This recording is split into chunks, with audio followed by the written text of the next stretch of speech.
Bismillahirrahmanirrahim. My name is Amy. I'm 21 years old. I'm an English teacher from Derby in the UK. I converted to Islam in February of this year, alhamdulillah. Well, it started a few years ago when I visited Egypt for the first time. I was engaged to a Muslim man, and it was my first time in a Muslim country, and I was very intrigued about Islam because I didn't know anything about it. And I'm the kind of person, I hate to be ignorant about anything. So when I went home, I decided to read about Islam, not to convert, just to know about it. And I was so impressed by the rationality and the simplicity of it. I was never happy as a Christian. I never believed that Isa alayhi salam was my Lord. I always saw him as my prophet. And the fact that Islam says that you only worship your creator, it completely appealed to me. And when it says in the Quran to love and follow the Holy Prophet sallallahu alaihi wasallam, I couldn't help but fall in love with his beautiful character. The fact that this was a man who stood for justice for all people, Arab and non-Arab, black, white, women, children. I couldn't help but just fall in love with Islam. And wallah, I was so close to converting, but various things happened in my life, and I had to leave my fiance. So for about a year I went away from Islam, but I felt a calling to come back. That one particular night I had a dream where I was back in Egypt, and I was just sitting in the mosque that I had visited, and I was sitting making dua. I woke up from that dream and I said to myself, subhanallah, I need to pray salah. I went and prayed 2 rak'ah. I said, oh Allah, you know, if you want me to be a Muslim, then please make it easy for me. And at this time, I was still Sunni. I'd been told by my Sunni friends, don't go near the Shias. The Shias, they worship Ali alayhi salam. They do this, they do that. All this Wahhabi propaganda, which is completely false. So I never considered being Shia. But alhamdulillah, this one day I watched a lecture on YouTube, a Shia lecture, and I was so close to turning it off because I thought this is wrong, I shouldn't be watching this. But out of sheer curiosity, I watched it, and it completely changed me. The rationality of it, the simplicity of it, and the intellect was just so admirable. You know, I couldn't help but just be enthralled by it. And I watched more of these lectures. I read more about Shia Islam, and all my misconceptions just completely melted away. And learning about the Imams alayhim salam, you know, learning about Amir al-Mu'mineen Ali alayhi salam, the fact that Allah prepared him from a young age to succeed the Holy Prophet sallallahu alaihi wa alihi, and learning about their lives and what the caliphs did to be with Fatima salamullah alayha, and what later they did to Imam Hussein alayhi salam at Karbala, I said to myself, how can I be hypocritical and say I love Ahlul Bayt alayhi salam and love their killers? I just couldn't do that. I said no, I'm either with them or I'm with their enemies. And to me it was simple. I was always going to be with the Ahlul Bayt alayhi salam. So alhamdulillah, you know, Allah, one of his names is the bestower of honours. On the day he chose me to be a Muslim, he said it's not enough for Amy to be a Muslim. I want her to be a Shia of Ali ibn Abi Talib alayhi salam. And when I think about it, it blows my mind of how blessed I am to have found this path. Alhamdulillah, shukran lillah. You know, alhamdulillah, you know, when I sit and think of the problems that I face, really they are not problems in comparison to what some reverts have faced. That my family, alhamdulillah, you know, they have always been open-minded. In fact, they have always defended Muslims. When there have been people around us that have said Muslims are terrorists, they did 9/11, they did this, my parents have always said no, real Muslims aren't like that. So when I said to my mum and dad I want to be a Muslim, you know, they said just whatever makes you happy, Amy, you know, we just want you to be safe, we want you to be happy. And don't get me wrong, there has been tensions between me and my parents as such, but I just I just pray to Allah to keep me patient. And alhamdulillah, I feel like as the months go on, it's getting better and better. And with my friends, there were kind of two groups. I had the vast majority of my friends were absolutely brilliant, mashallah. Like, they don't treat me any differently now. They still love me for who I am. But then I had a lot of Christian friends that I made at university, and when they heard that I converted, it broke their hearts. And I actually had some of my friends come up to me in tears saying, "How can you forsake Jesus? How can you do this?" And it hurt me to see them like that. And even to this day, like, they try and persuade me to come back. And I just say to them, like, if you knew what I knew, if you could feel what I feel, like, honestly, you would hold on to it. Even if you were holding on to hot coal, you would still hold on to it. And if you really knew Jesus the way I've learned about Jesus now, you would know that Jesus would follow Muhammad and Ali Muhammad, and that he would never forsake them. And Allah is the all-powerful. Sometimes we limit him, and Allah can do whatever he wants, kun fayakun. I just pray that he will open their hearts, because I feel sorry for anyone who doesn't have Ahlul Bayt alayhi salam, who doesn't have Imam Hussein and Abul Fadl Abbas alayhi salam. Well, when I think of the Amy before Islam, Amy was a very broken person. She had faced so many things. She had had so many people whom she had loved, and yet they were cruel to her. She was scared of the world. She was scared of failure. She had no self-esteem. And I look at myself now and I say, this Amy is brave. Because the Amy a few years ago, she never would have came to Iraq or any other foreign country by herself. Now I come here and I say, there is nothing to fear. Like, I'm not afraid of any person. Even though Daesh are in this country and they want my blood on their hands, I say, who cares? You're nothing special, Daesh. The only thing I fear is Allah subhanahu wa ta'ala. The new Amy as well, she doesn't stand for injustice now. When someone tries to take my rights away from me now, I say no. I won't stand for that, because Bibi Fatima salam Allah alayha, she taught me to be brave. Bibi Zainab salam Allah alayha, she taught me to be brave. If they could stand up in the courts of tyrants and stand for their rights, then why can't I do that? And another thing about the old Amy as well, like, my whole goal in life was just to survive, just to get through the days. I didn't care about anybody else. I just cared about myself. Now, I'm so much more compassionate. I'm so much more emotional. Sometimes I sit and I watch the 6 o'clock news and I see everything that's happening in the world, and it brings tears to my eyes, because it's not just me anymore, it's everybody.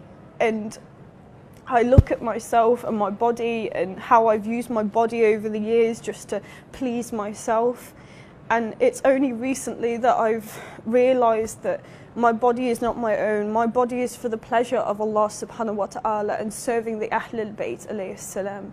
My body gets worth through singing their praises and cursing their killers.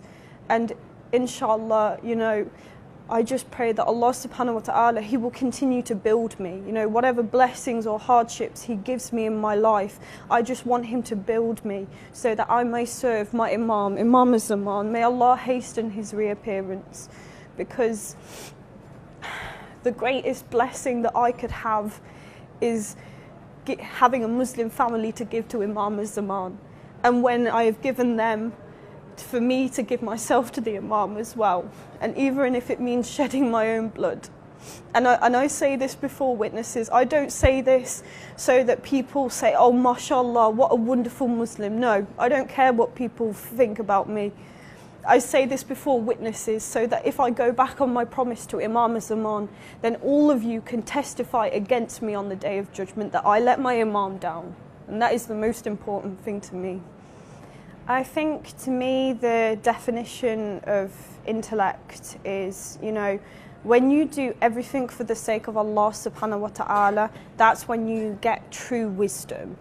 You know, when you, like, alhamdulillah, I haven't even been a Muslim for a year, and yet I have Muslims come up and say to me, you know more about Islam than I do, you know.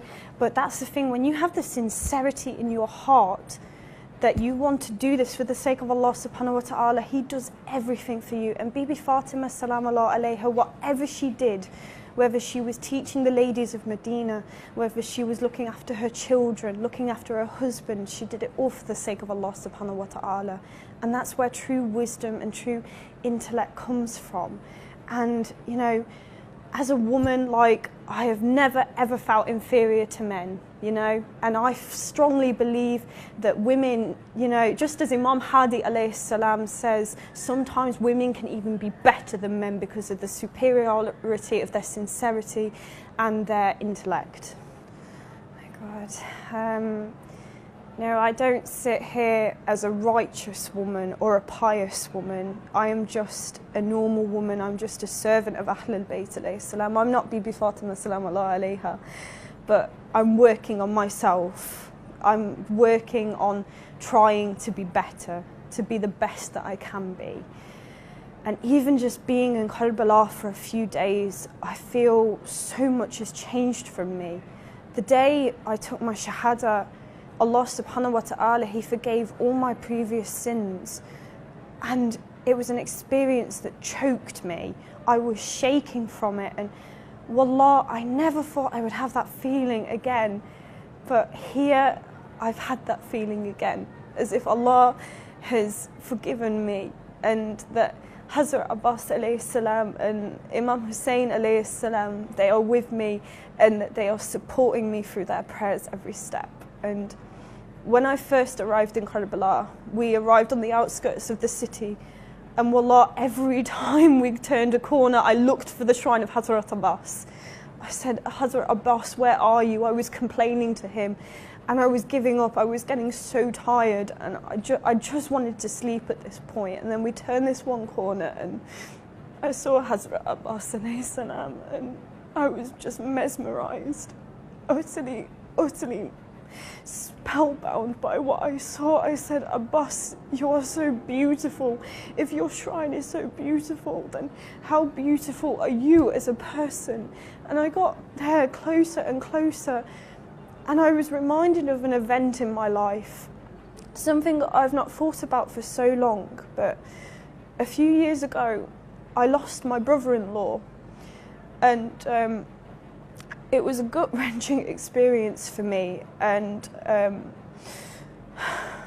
when I was looking at Abbas, that memory came back to me, and I thought to myself, it's as if on that day when I lost my brother-in-law, it's as if Lady al-Baneen salam Allah alayha, it's as if she raised her hands in dua and said, oh Allah subhanahu wa ta'ala, make Amy a Muslim so that Abbas may be her brother and that Abbas may protect her.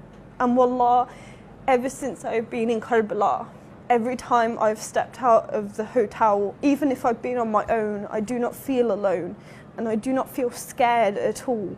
I feel as if, like, Hazrat Abbas alayhi salam is on my left and Imam Hussein alayhi salam is on my right, and they're walking beside me, and that I have nothing to fear at all.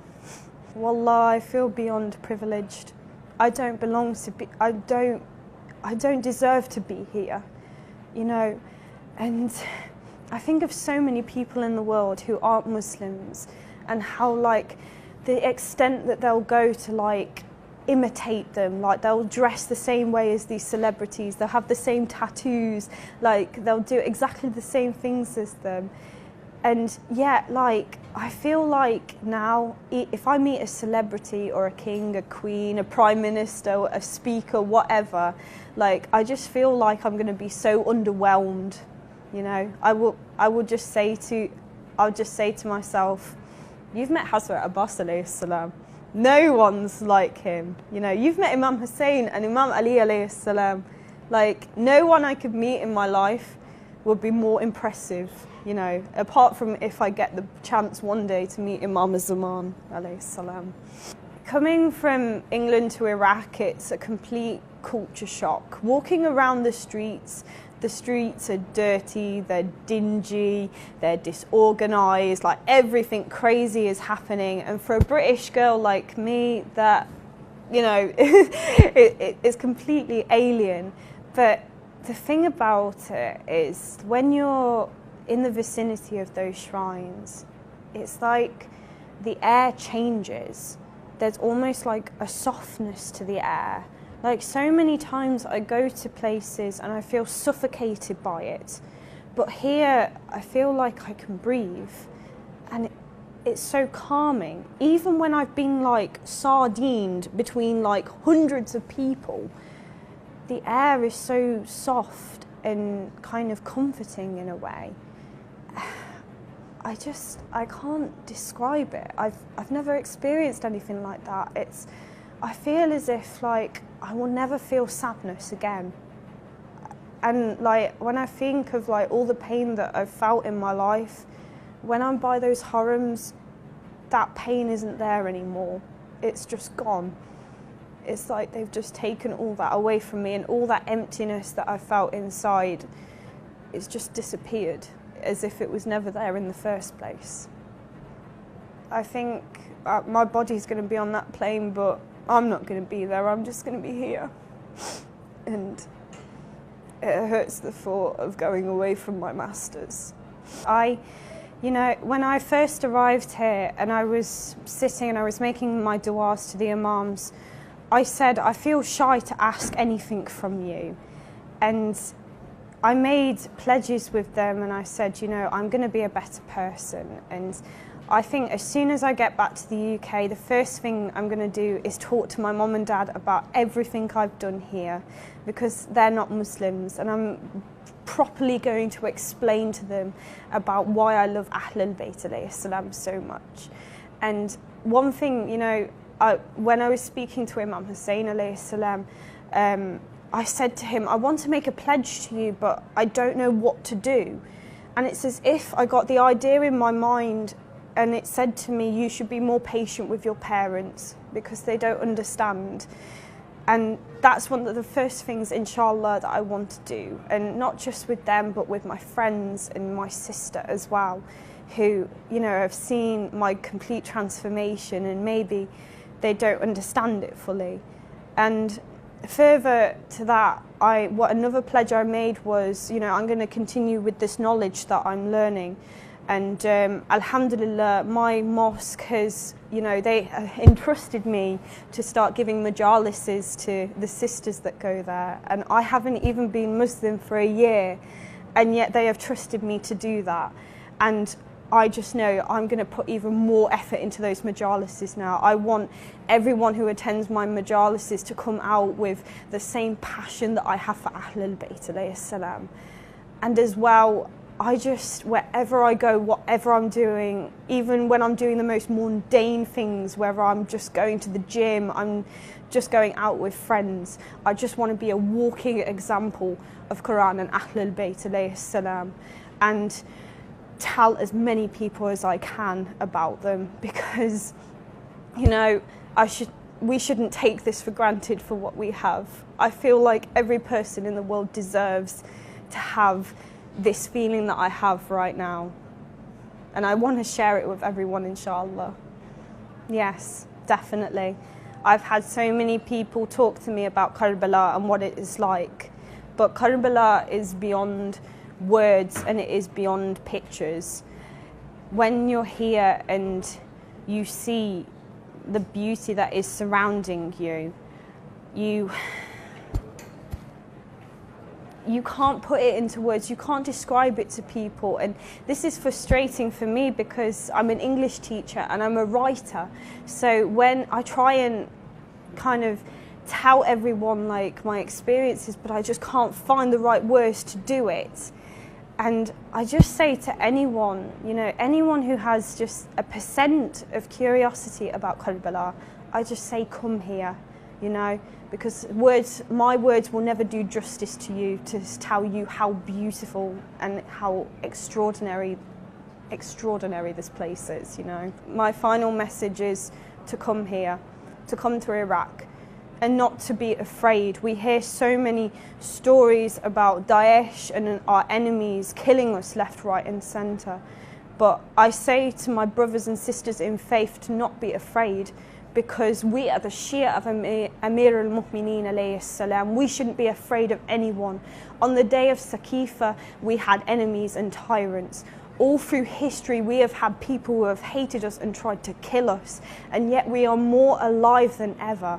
We should not be afraid of Daesh, because they're nothing special, nothing at all. They're just modern day Yazids, modern day Muawiyahs. Imam Hussein alayhi salam tells us that it is better to die on our feet than to live on our knees. Why should we be afraid of anyone?